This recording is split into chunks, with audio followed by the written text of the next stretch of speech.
Hello physics students. So in the last physics video, you saw a very dramatic demonstration, and then I used a very powerful idea to explain what you saw. That idea is the law of conservation of energy. Now, one way you could state that is that energy cannot be created or destroyed, but I prefer stating it that the total energy of an isolated system remains constant. And then I used that law to solve a few problems. Now, do you remember the process that I used? Can you, for example, if you closed your eyes, trace the steps of how you solve an energy conservation problem? So maybe take a moment to do that now. All right, well, hopefully you remembered that you imagine the object in its beginning position and you imagine the object in its end position. And then you ask yourself 3 questions about what energy it has in the beginning: kinetic, potential gravitation, potential energy spring. And then you ask yourself the same 3 questions about the energy that it has at the end.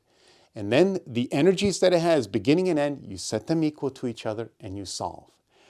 Well, what we're going to see in today's video is that sometimes those 3 energies, kinetic, potential gravitation, potential energy spring, which we call together mechanical energy, are not enough because there are other energies that come into play. So we're going to do 2 such examples with these other kinds of energies, and then I'm going to do a 3rd example that's a little bit more complicated so you see some more practice with this energy conservation idea. So the first example, let's take a look. It's studying objects that skid to a stop. So imagine you've got a block sliding with a certain mass, a certain speed, and there's a coefficient of friction, a kinetic coefficient, because the object's rubbing over the surfaces. So we're going to figure out how far this slides. I didn't write it out, but we want to find the stopping distance of this object. So we proceed by asking ourselves those 3 questions. Does the object have kinetic energy in the beginning? Yes, it does. It's a mass moving. Does the object have gravitational potential energy? The answer is no. And people say, well, how do you know it doesn't have gravitational potential energy? And I said this in the last video. You look at the formula and it'll tell you PEG equals mgh. You've got to have a mass at a certain height. And this is a mass sliding along a level surface. It's never going up or downhill, so no PEG. Do we have spring energy, PES? And the answer is obviously no, because there's no spring involved. So all we have here is kinetic energy. Then this slides to a stop, and then we ask ourselves the same 3 questions. KE? No, it's not moving. V equals 0 and 1/2 mv squared. PEG? Again, it's not up or down a hill, and there's no spring for PES. So far we have no energy over here. The reason why is because there's another energy that came in. As that object slid to a stop over the surface, right? Friction rubbing like this makes heat. And so that's the other energy that's in there, a non-mechanical kind of energy. And it turns out that the amount of heat produced is equal to the amount of work generated as that block slides over the surfaces. So heat or work. And that's where we begin. Energy before is energy after, this being the heat. But work is FD cos theta, and in this case, the force and displacement are opposite each other. The cos would actually come out -1. More than we need to know. What we're looking at is the magnitude of the work, which is force times distance. And what force is it? Friction. Okay, so that therefore is force of friction, coefficient times normal force. And that formula, again, you find all our formulas on the reference table here. As you could see, a little bit problem with the focus. Okay, so there it is. Force of friction is coefficient times normal force right there, back of the reference table, the mechanics section. So there it is. And also the normal force is just equal to the weight of the object on a flat surface like this. In other words, F normal is mg. So what I have here, kinetic energy 1/2 mv squared. This is the force of friction times the distance. And what I'm going to do differently this time is I'm not going to actually plug in any numbers because I'm more interested in talking about patterns with this formula, because it actually can have life or death consequences, this formula. What we see is that on this side of the equation, we have velocity squared, and on this side, distance to the 1 power. And what that means is that speed causes a rapid increase in the amount of distance it takes you to stop. If you double the speed on this side of the formula, what you're doing, because of the squared, is you're actually quadrupling this side of the formula. In order for this equation to hold, this equality to hold, this side of the formula also has to quadruple. The coefficient doesn't change. That's like wood on wood, rubber on asphalt. That's your tires in the road, for example, if you're skidding to a stop. The mass of the car, you don't change. 9.8, you don't change. The only thing that can change and quadruple to match this side is the stopping distance. So if you double the speed, you quadruple your stopping distance. If you triple the speed, you have 3 squared on this side of the formula. That's a factor of 9 over here, which means the distance has to increase by 9 times. So this is why people lecture you about speeding.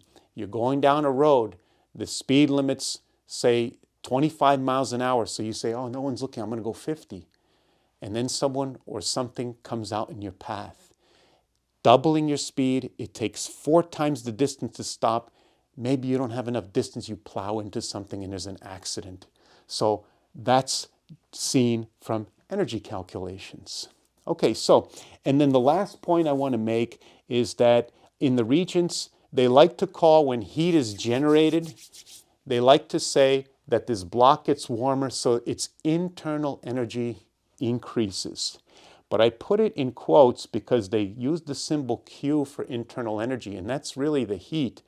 And if you look up in a physics book, any physics book, internal energy is more than just heat.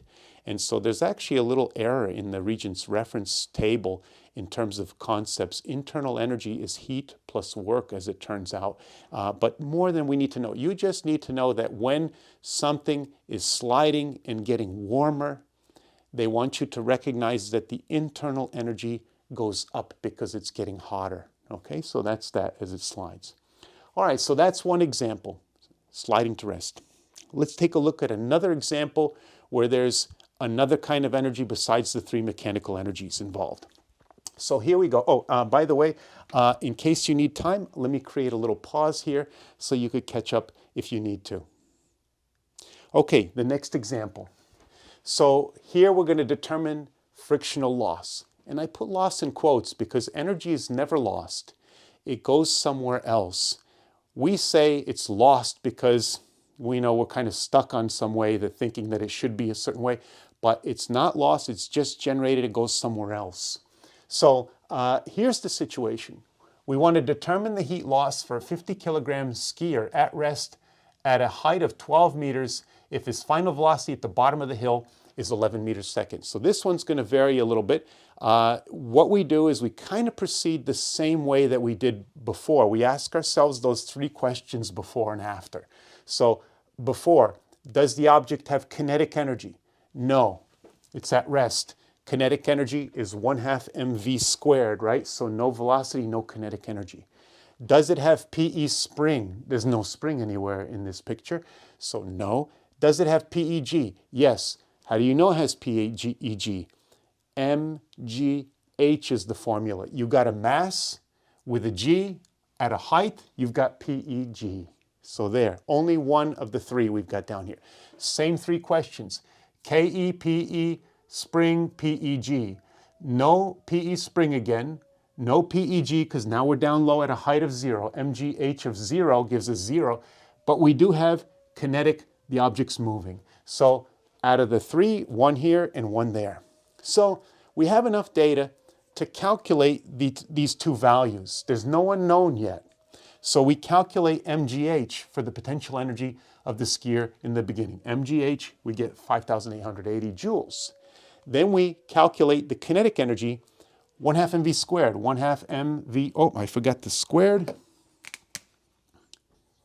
And when you square that, you get 3,025. Now these, according to the law, well, I shouldn't say according to the way we solved problems before, they should be equal, okay? But they're not. The reason why is because there's another energy involved. There was heat being produced that we didn't factor in. So the loss is actually a mechanical energy loss, not an energy loss, but a mechanical energy loss. And if all we do is subtract these two, and we get 2,855. That's the loss in mechanical energy. But energy, total energy, is conserved because we produced heat 2,855, so that if you added these two together, the final energy, including the heat energy, is still conserved. Okay, so that comes up on the Regents, though, where very often you have to calculate a loss. And what you do is you calculate all the mechanical energy before, calculate it all after. The loss is obviously just you subtract and you get the value of the loss. So that's the second one with heat involved, where you just calculate and you subtract. All right, let's move on to another example. The final example for today.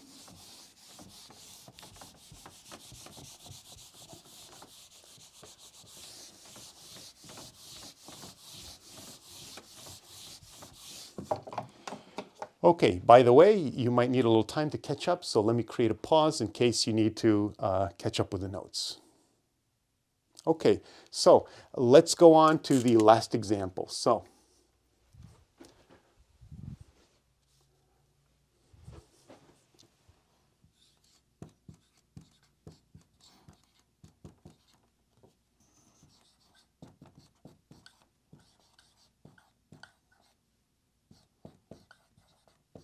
oops.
A little scrunched up there.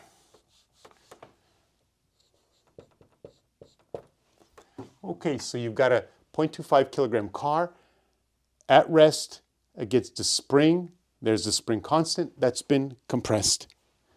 And we're going to determine the speed at the top of a hill 10 centimeters tall. What am I talking about here? So we've got like this. Okay, and we've got maybe a block here with a spring. And then we've got a car like this. The spring shoots the car up so that it ends up here.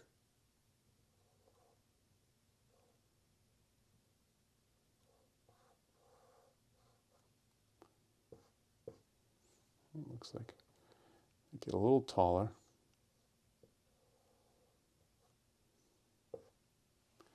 So shoots it up the hill, and now it's moving across the hill. And the hill is 0.10 meters tall.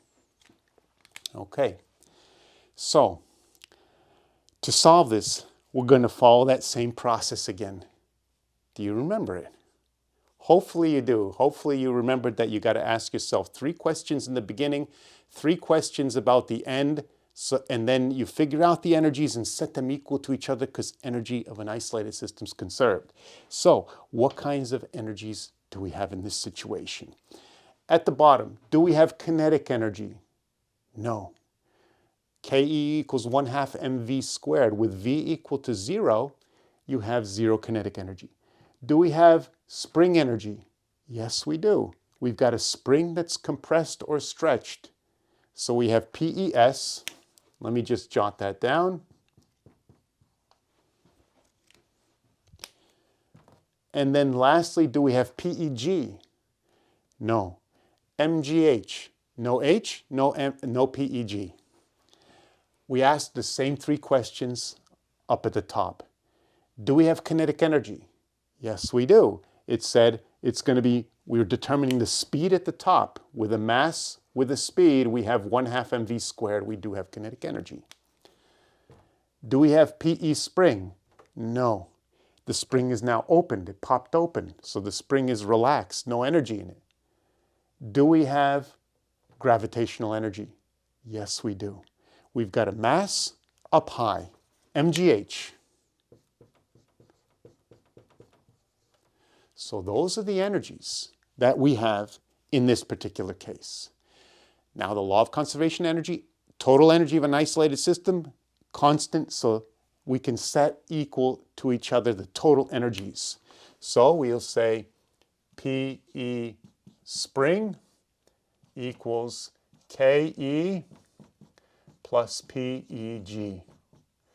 Remember, in the last video I said a lot of people think that PE equals KE is what the law of conservation of energy is, that it's a formula. It's not. It's a concept that generates a different formula for every circumstance. For this circumstance, here's the correct formula. Take this same formula to another problem, wrong formula. You have to ask the three questions, and then set all the yeses equal to each other. The only way. Okay, so let's go on and fill in the pieces now. The PE spring, 1/2 kx squared, 1/2 mv squared plus mgh. All right, I might run out of room over here, so I'm going to move over here because this gets a little long with all the details. So 1/2, filling in the numbers now. K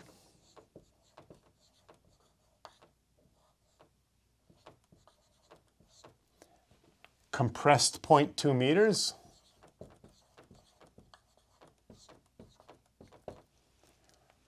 One half mv squared.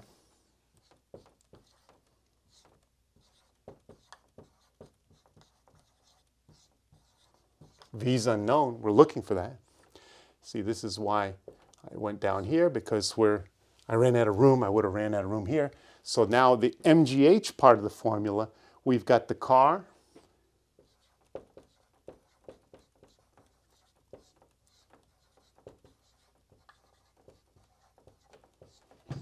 and the height of 0.1 meters.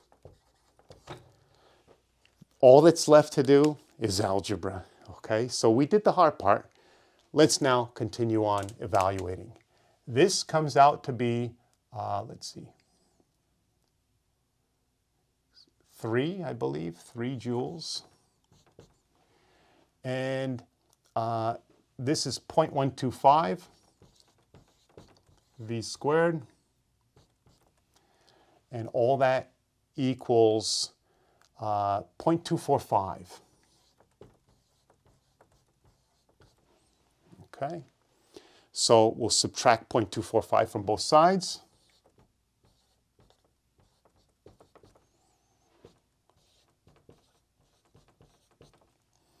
And that gives us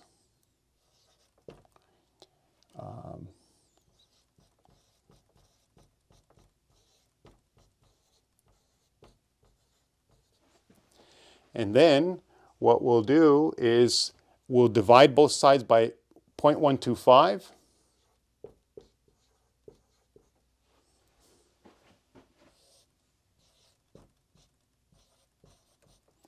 And that gives us, I believe it's 22.04. And then last step, we square root both sides, which gives us 4.0 0.69 meters per second. So, there it is. If you need a moment, I'm going to create a pause to allow you to catch up. Okay, so recap. We had a lot of information today. We learned that there are other kinds of energy besides the three mechanical energies like heat. We learned one example was a car coming to stop, where the kinetic energy is equal to force times distance, which is the heat. And so that was the first example.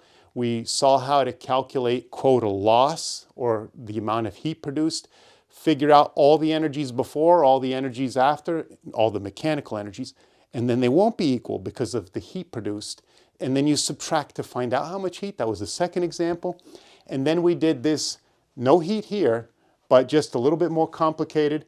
Ask ourselves the three questions, KE, PEG, PES before, same after, set them equal to each other, and plug in the numbers and solve. So I hope you enjoyed this video, and I'll see you in the next physics video.